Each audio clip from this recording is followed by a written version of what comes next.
Moi, je me déplace beaucoup sur le terrain et c'est vrai que régulièrement, des Français me disent on veut voir exactement comment et où vont nos impôts.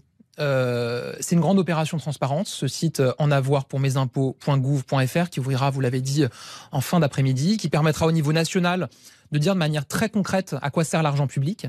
Voilà, tout le monde ne sait pas que un enfant, une année dans une école primaire, c'est 8 000 euros d'argent public. Pour une année au lycée, c'est 11 000 euros. Un accouchement, c'est 2 600 euros d'argent public. L'entretien d'1 kilomètre de voirie, c'est 110 000 euros. Voilà, donner ces exemples-là très concrets, dire où vont les impôts et où va l'argent public au niveau national et au niveau local. Et le deuxième volet, c'est aussi une consultation. Moi, je veux que les Français, et notamment ceux qui payent l'impôt sur le revenu, les contribuables, puissent donner leur avis sur les politiques publiques prioritaires, sur les politiques publiques qu'ils jugent moins prioritaires, sur des exemples de gabegie qu'ils identifient, qui pourraient nous permettre de faire des économies.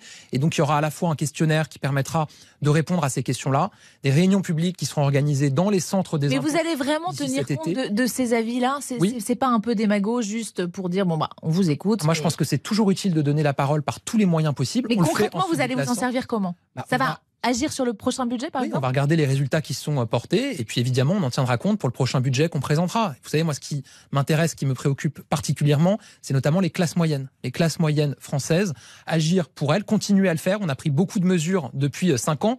Je rappelle, on a supprimé la taxe d'habitation, supprimé la redevance télé, baissé l'impôt sur le revenu de 5 milliards d'euros, défiscalisé les heures supplémentaires. Cette année, on a pris des mesures supplémentaires. Je vous donne un exemple parce que tout le monde ne le sait pas.